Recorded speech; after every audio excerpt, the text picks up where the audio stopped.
Hey there, Chevette fans. I have Charles Buce with me, and I have parts from Brazil. Right now we are test fitting the control arms, and everything about the upper control arm looks like it's going to be perfect. It's spot on with what's on the car. The lowers, we are running into some fun stuff. As of right now, what we're finding is these are exactly the same as the North American control arms, with the exception of this ball joint hole is about 12 thousandths larger than the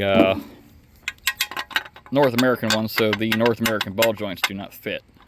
However, we may have also solved that problem, and it also is kind of beneficial to us because right now stock on our North American ball joints are drying up as it is, so I don't think anybody's really making any more for these or the Fieros.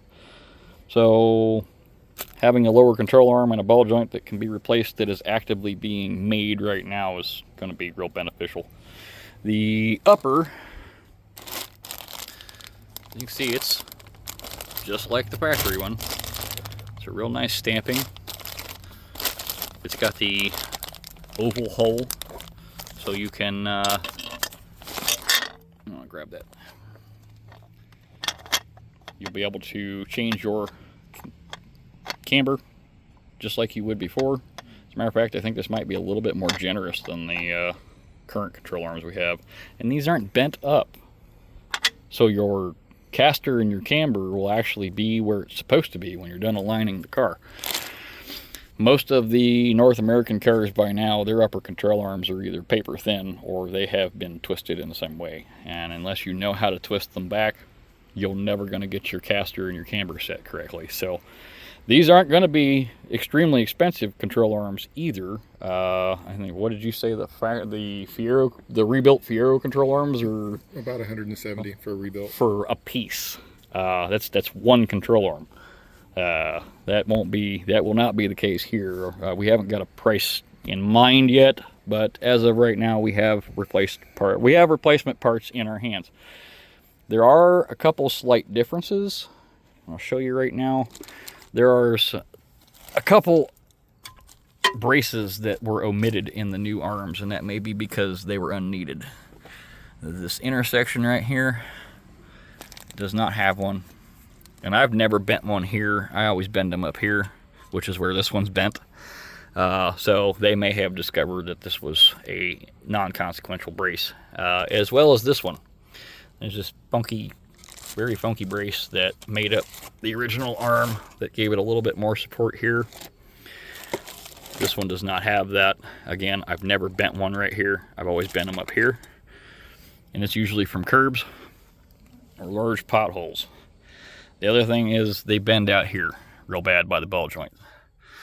And you notice there's nothing on either one of these other than the one I welded on here that keeps them from doing that. So the fact that that one made it 30 years without bending until we abused it tells me that we're not going to have any issues with anything coming out of somebody that has re-engineered these. It's, like I said, it's a good quality stamping. It's heavy, like not heavy, but you can tell it's not a cheap stamping. It's not thin metal. They didn't skimp anywhere, and everything lines up. So brand new control arms. We're going to be we'll be getting with him here shortly on prices once he has some part numbers nailed down on these lower ball joints, and then we'll kind of go from there. I'll have an update, or he'll have an update soon. We just have to get a set of ball joints here, get our hands on them, make sure everything's going to be fine. I have test fitted the North American spindle on the Brazilian car. Obviously, I still have that one here. It does fit the ball joints that are on that car. So if those ball joints for these new control arms are the same for that car, we're golden. We're just going to have a different place to get our lower ball joints now. So another video that I'm getting ready to do here, I'm getting ready to do his felts.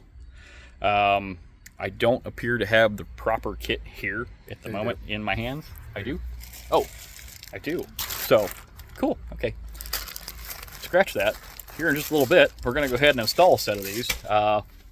And then I'll show you guys how those are actually supposed to be installed, because I noticed some of you guys are having a struggle with those.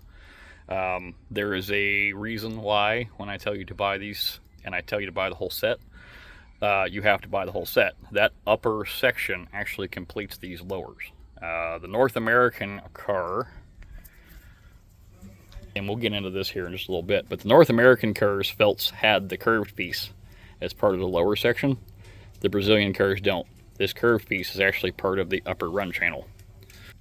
So I'm gonna get off here. We're gonna talk more about the control arms. He'll let me know as soon as he's got ball joints in his hands. We've already taken a couple measurements of the cups, so we know kind of what we're looking at.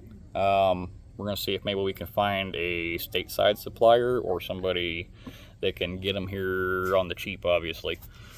Save you guys.